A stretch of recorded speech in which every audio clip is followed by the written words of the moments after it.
నల్గొండ మురళీధరరావు గారు,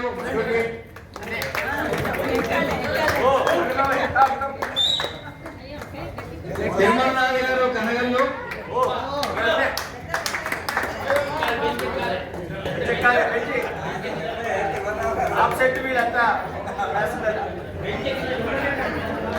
కరుణ రామ్ కుమార్ రాయనగూడెం,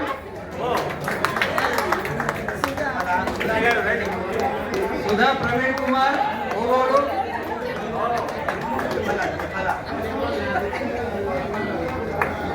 విజయలక్ష్మి వెంకటరామారావు గారు రాయనగూడెం,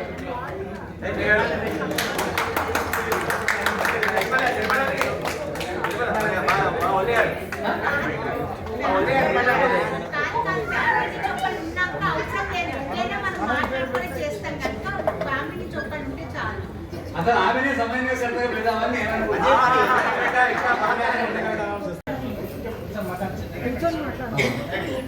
నేను ఒక కమిటీ ఫామ్ కావాలనుకున్నాం కదా. ఈ కమిటీ ఫామ్ కావాలంటే 60 ఊళ్ళు 50 ఊళ్ళు అంటే 50 ఊళ్ళ మందికి 50 మంది it is it possible please. అందుకనే సింపుల్గా ఒక ½ డజన్ మ్యాక్సిమం డజన్ అంతే తప్ప అంతకంటే ఒక సంస్థానానికి కానివ్వండి, ఒక గ్రామానికి కానివ్వండి, ఒక శాఖ ఒక పంగ ఏదో మన భాషలో అనుకుంటాం. ఒక్కొక్క దానికి ఒక మనిషిని ఇవ్వాలన్నా వాళ్ళకు వీలు పడదు, కుదిరిన వ్యవహారం. నేను మీకు రిక్వెస్ట్ చేస్తున్నానంటే పెద్దవాళ్ళు మీరు ఎవరైనా ఉంటే వాళ్ళందరూ పేర్లు ఒక మ్యాక్సిమం 10 మెంబర్స్, ఇక అంతకంటే కొద్దండి బోర్ అయిపోతుంది. ఆ 10 మెంబర్స్ నుంచి వాళ్ళు ఫైనాన్స్ చేద్దామన్నా చేద్దాం, ఇతరత ఏ కోఆపరేషన్ చేద్దామని చేద్దాం, వాళ్ళు ఏమైనా మెటీరియల్స్ ఇన్ఫర్మేషన్ ఇటువంటి ఆల్ దీస్ థింగ్స్ ఇటువంటి వాళ్ళ నుంచి మనకి సలహాలు ఇస్తే ఇంకా చేయలేని వాళ్ళకు చేద్దాం. మిగతా అన్నీ ఎక్కువ బాధ్యతలు బరువులు అన్నీ కూడా వాళ్ళ డిసిషన్ చేద్దాము. ఇప్పుడే ఒక కమిటీ ఫామ్ చేద్దాం. ఓ 10 మంది పేర్లు దయచేసి ఇవ్వండి. నా పేరుకు మొట్టమొదలు నేను మా లైన్ కూడా పనిచేయనండి, శాఖ అయినండి, విధానం అండి, భాగం అండి. నల్గొండ జిల్లా దగ్గరటువంటి రాయనగూడ శాఖకు జగన్నాథరావు గారి మనవడైనటువంటి లేదా కొడుకు శ్రీనివాసరావు గారి కుమారుడు పెద్ద కుమారుడైనటువంటి రమేష్ కుమార్ను నేను ప్రపోజల్ చేస్తున్నాను. దీనికి అధ్యక్షుడిగా ఉండమని. మిగతా వాళ్ళ పేర్లు వాళ్ళు మన శ్రీనివాస్ ఉన్నారు, మన ప్రొఫెసర్స్ గారు ఉన్నారు, ఇంకా ఇలాంటి పెద్ద వాళ్ళు ఉన్నారు. మీరు తలా ఒకటి ప్రపోజ్ చేయాలి. నేను ఈ శాఖకు ఒక పెద్ద మనిషిని చేసిన నా తరఫున ఏ విషయం వచ్చినా నేను రమేష్ గురించి చూస్తే రమేష్ ద్వారా నాకు విషయాలు వస్తుంటాయి విన్నానండి. కాబట్టి మీరు ఇక మిగతా వాళ్ళు మ్యాక్సిమం 10 మెంబర్స్ అన్నా కదా, 8 or 10 11 అంటే గ్యారెంటీ అవుట్ లేదు, కానీ మరీ మాపోద్దు అని నేను రిక్వెస్ట్ చేస్తున్నాను. నేను ఒక వ్యక్తి పేరు చెప్పాను. ఆ వ్యక్తిని రమేష్ మొదటి కమిటీ ఏర్పాటు చేద్దాం, తర్వాత అధ్యక్షుడు వైస్ ప్రెసిడెంట్ లైక్ దట్, తర్వాత విషయాలు. అందులో 10 మందిలో మెంబర్ మొట్టమొదలు చిరంజీవి రమేష్ కుమార్ను నేను ప్రపోజల్ చేస్తున్నాను బాబాయిగా. మా గురువారి కుండపం నుంచి శ్రీనివాసును నేను ప్రకటిస్తున్నాను.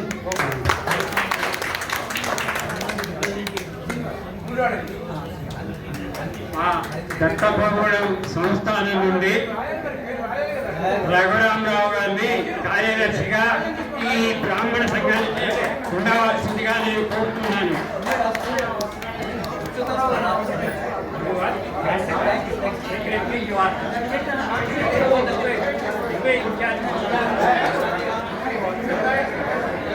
You can utilize those ones. Not only కూర్చొని ఏదో ఇట్లా కలిసి ఉన్నదానికంటే ఒక పర్పస్ ఉంటుంది మనం చేసేదానికి. ఎందుకంటే ఇంత లెగసీ కంటిన్యూ కావాలి అంటే అట్లీస్ట్ మీరు ఒకటి ఆలోచించండి. మీరు పెద్దవాళ్ళు కాబట్టి నెక్స్ట్ వచ్చే జనరేషన్ వాళ్ళకు కూడా ఇన్ఫర్మేషన్ ఉంటుంది. ఇది ఒక ఆలోచన. And as well as creating trust sir, ఇప్పుడు ట్రస్ట్ కానీ ఒక చిన్న ఎన్జిఓ క్రియేట్ చేయడం వల్ల you can utilize it for మన ఇన్సూరెన్సెస్ కానీ వీళ్ళని కానీ హెల్ప్ తీసుకొని లోకల్ లాంటి వాళ్ళు ఉన్నారు విత్ దట్ నెక్స్ట్ వాళ్ళకి ఎటువంటి హెల్త్ కానీ దేని గురించి కానీ మనం వీ కెన్ యూజ్ ఇట్. అనేది ఒక చిన్న ఆలోచన. అది ఎంతవరకు యూజ్ అవుతుంది అనేది మీరు ఫామ్ అయ్యి కోర్ కమిటీ మెంబర్స్ ఫామ్ అయ్యి దానికి కావాల్సిన నెక్స్ట్ ఫర్దర్ యాక్టివిటీస్ ఏమున్నాయో చూద్దాం. ఓవర్సీస్లో ఉన్నటువంటి మన పిల్లలు కూడా ఇన్వాల్వ్ అవుతే బాగుంటుంది. అది వాళ్ళది మెయిన్. వాళ్ళ పేర్లు కూడా అన్నీ తీసుకోవడం జరుగుతుంది. వాళ్ళు కూడా ముందుకు వచ్చి మనకు వెన్నుదన్నుగా ఉండి ఒక సపోర్ట్గా ఉండి ముందుకెడితే చక్కగా ఈ కార్యక్రమం ముందుకు తీసుకెళ్ళవచ్చు. ఎందుకంటే ఇది చిన్న కార్యక్రమం కాదు, చాలా పెద్ద కార్యక్రమం ఇది. అక్కినేపల్లి వారి వంశవృక్షం కాబట్టి అందరు తలా ఒక చేసి ముందుకు పెడితే ఈ సమన్వయంతో ఒక కోర్ కమిటీ కూడా క్రియేట్ చేద్దాం మనం షార్ట్లీగా. వాళ్ళు ప్రాపర్గా ఇన్వాల్వ్ అవుతుంటారు. అందరికీ యాప్ ద్వారా అందరికీ కమ్యూనికేషన్ కూడా ఇస్తూ ఉంటాం. దీన్ని డెవలప్ చేసి ఒక చక్కటి సమన్వయంతో ముందుకు వెళ్ళొచ్చు అని నా ఒపీనియన్. Thank you. పెద్ద కార్యక్రమం ఈ వంశవృక్షం అనేది. దీనికి నా ఒపీనియన్ ఏంటంటే ఒక ట్రస్ట్ లాంటిది ఒకటి మనం ఫామ్ చేసుకొని ప్రతిదానికి ఏ కార్యక్రమం చేయాలన్నా ఆర్థికంగా మనం సమాయుక్తం కావాలి. దీన్ని అందరం కాస్త ఒక మ్యూచువల్ అండర్స్టాండింగ్ తోటి సమన్వయంతో అందరం దాన్ని షేర్ చేస్తూ ఒక ట్రస్ట్ ఫామ్ చేస్తే దాని కార్యక్రమాలు ఇంకా ముందుకు వెళుతూ ఉంటాయి. దానికి ఆర్థికం అనేది మెయిన్ కదా, ఫౌండేషన్. దానికి ఆర్థికంగా కొంచెం సెటిల్ అవుతే మనం మిగతా కార్యక్రమం బుక్ ప్రింటింగ్ అయితే ఏంటి, రేపు ఇంకా ఫర్దర్ దీన్ని డిజిటలైజేషన్ చేయటం అయింది, ఇవన్నీ ఉంటాయి. కాబట్టి ఒక ట్రస్ట్ ఫామ్ చేస్తే బాగుంటుందని నా సలహా. మెయిన్ అది ఎవరు ఎక్కడ ఏంది అనేది అన్నీ కూడా కలెక్ట్ చేసుకున్న తర్వాత అప్పుడు ఫ్యూచర్ ప్రోగ్రాము మనం ఏం చేద్దాము, మనలో ఉన్న కళలు ఉన్న వారిని వాళ్ళని ప్రోత్సహించడము, లేకపోతే వృద్ధులకు ఏదన్నా సహాయం చేయడము, ఇంకా ఎడ్యుకేషన్గా కొద్దిగా వెనుకబడిన వాళ్లకు, ఆర్థికంగా వెనుకబడిన వాళ్లకు సహాయం చేయడం, అవన్నీ కూడా ఫ్యూచర్లో ఆలోచిద్దాం. ముందు అందరినీ కలెక్ట్ చేసుకొని అందరి వివరాలు కలెక్ట్ చేసుకొని ఆ గ్రంథం ఏదో తయారు చేసుకున్న తర్వాత మనం ఆ విధంగా ప్రొసీడ్ అయితే బాగుంటుంది.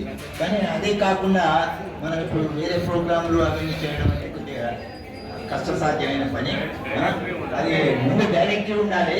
ఎవరు ఏంది, వాళ్ళ యొక్క పరిస్థితులు ఏంది, వాళ్ళు ఏ పొజిషన్లో ఉన్నారు, ఎక్కడ ఉన్నారు, ఏ విధంగా ఉన్నారు, ఎవరి పిల్లలు ఎక్కడ ఉన్నారు, అన్ని వివరాలు కూడా మనం కలెక్ట్ చేసుకొని అవన్నీ కూడా గ్రంథరూపకంగా లేకపోతే డిజిటలైజేషన్ చేద్దామన్నారు. ఆ విధంగా చేస్తే ఇంకా ఈజీ అవుతుంది. అందరికీ ఆన్లైన్లో పంపించుకోవచ్చు, అందరూ కూడా చూసుకున్నారు. కాబట్టి ముందు అది తయారు చేసుకున్న తర్వాత మిగతా వివరానికి పోదామనేది నా ఉద్దేశం. పిల్లల రేపు సాంకేతిక పరంగా చాలా అభివృద్ధి చెందింది. యువత చాలా మంది టెక్నికల్ నాలెడ్జ్ బాగా ఉంది. కాబట్టి ఈ పుస్తకం తయారు చేయడంలో పెద్ద ప్రాబ్లం ఉండదు. కాబట్టి సాంకేతిక పరిజ్ఞానం ఉన్న యువతను చేతనిచ్చి వారికి మహావృక్షాన్ని తయారు చేస్తే అది మహావృక్షమా, అన్నగా చెప్పినట్టు కొత్త వృక్షమా, ఆ టెక్నికల్ పిల్లలకు తెలుస్తుంది. వారు ఒక క్లిక్ కొడితే 300 పేర్లు వస్తాయి, 400 పేర్లు వస్తాయి, 400 పేర్లు వస్తాయి.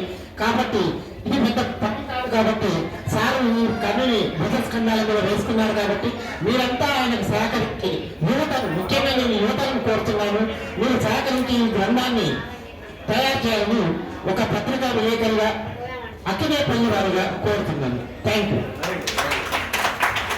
యూ. మా పిల్లలు రెడీగానే ఉన్నారు. విజయవంతం చేయాలని మనందరినీ సంకల్పం తీసుకున్నాను ఈ రోజున.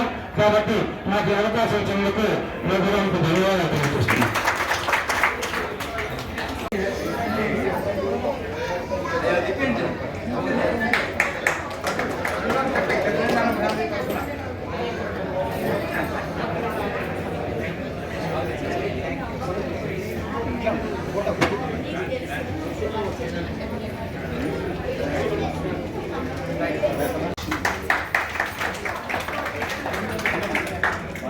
రమేష్ అన్నయ్య, చాలా సంతోషం. వారు మొదటి నుంచి కూడా ఈ కార్యక్రమం అన్నప్పటి నుంచి ఆయన నా వెంటబడ్డాడు, మనం చేయాలి చేయాలి అని చెప్పి.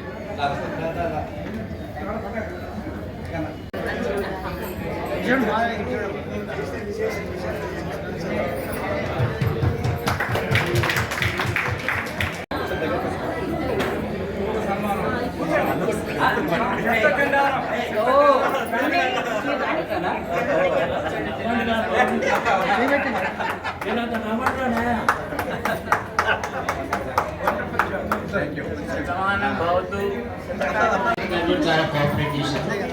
అందుకోసం వీళ్ళకి అర్హత ఉంది, అధికారం కూడా ఉంది వాళ్ళు తీసుకోవడానికి. వీళ్ళు సన్మానిస్తున్న మనందరం చప్పట్లతో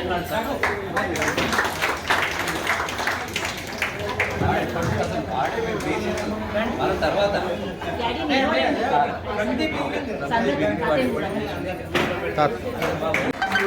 ఆవిడ ద్వారా సంతానం ఇది ఈ వంశం.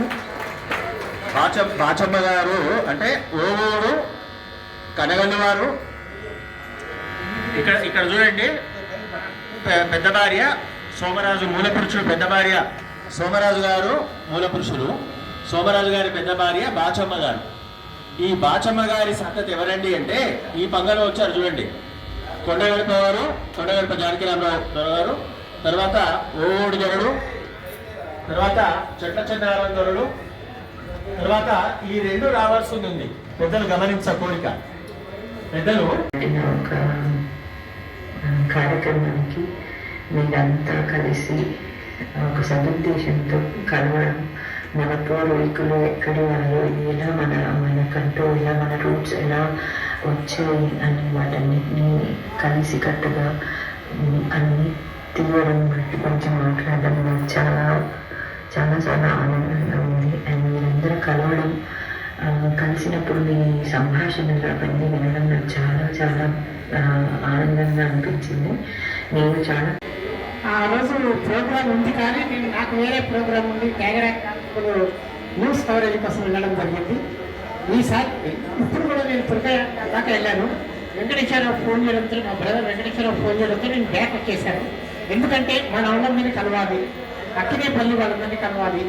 అక్కినేపల్లి అనేది ఒక పెద్ద వంశవృక్షాన్ని తయారు చేస్తున్న మీ అందరికీ అభినందనలు తెలియజేస్తూ, ముఖ్యంగా మా బ్రదర్ మధుసూదన్ రావు గారు, నా కూతురు భవ్య ఈ వంశవృక్షం తయారు చేయాలని ఎప్పుడో ఆమె ఒక ప్రోగ్రాంలో చెప్పారు. మేము ప్రయత్నం చేశాను, కానీ వసూలు ఉన్నాయి ఏమని అంటే మనకు అక్కినేపల్లి చాలా పెద్దదిగా చాలా మంది ఉంటారు, వేల మంది ఉంటారు, మామిడాల వాళ్ళది చిన్న వృక్షం అది, వాళ్ళు బుక్ కూడా తయారు చేశారు అని చెప్పారు. కానీ మీరు ప్రయత్నం చేస్తున్నారు. మీ ప్రయత్నానికి నా వంతు సహకారం తప్పకుండా ఉంటుంది. పత్రికా పరంగా మనము ప్రచారం చేద్దాం, మనం కలుద్దాం. కొన్ని పత్రికలు రాయకూడదు కూడా ఉంటాయి, అవి కూడా మనం చూసుకుందాం. అందరికీ ఆదరణలకు నా అభినందనలు తెలియజేస్తూ, నా సహాయ సహకారాలు మీ అందరికీ ఉంటాయని ఆశిస్తూ నమస్కారం. వాళ్ళకి ఒక మంచి రిలేషన్స్ అనేది, అంటే మన రిలేషన్స్ ఇప్పుడు ఉన్న జనరేషన్ వాళ్ళకి మనకి వాళ్ళు కూడా అంత ఎక్కువ తెలిసి ఉండదు. బట్ ఇక్కడ పెరగడం వల్ల వాళ్ళందరికీ మన రిలేషన్స్ గురించి ప్రీవియస్ లైఫ్ స్టైల్ ఎట్లా ఉండేది తాతగారి జనరేషన్స్లో అంతా చాలా చాలా ఇన్స్పైరింగ్ అనిపిస్తుందండి. And very inspired stories. కానీ మా జనరేషన్ ఇప్పుడు 18 years నుంచి అమెరికాలో ఉన్నాను, కొంచెం డిస్కనెక్ట్ అయిపోయాను. బట్ ఇనిషియేటివ్తోనే ఎఫెక్ట్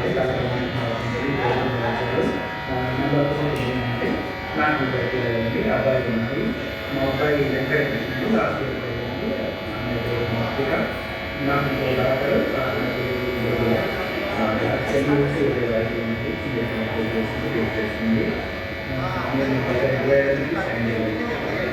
సో ఈ అక్కినేపల్లి వారి గ్యాదరింగ్ నిర్ణయం చేసినప్పటి నుంచి నాకు చాలా ఇంట్రెస్ట్ అనిపించింది. అంటే రఘురామ బాబాయ్ గారు, చరణ్ బాబాయ్ గారు ఆర్గనైజ్ చేసినట్టు చాలా సంతోషం అనిపిస్తుంది. ఈసారి ర్యాలీ కూడా ఆర్గనైజ్ చేస్తున్నారు కాబట్టి నాకు సంతోషం అనిపించింది. అందుకే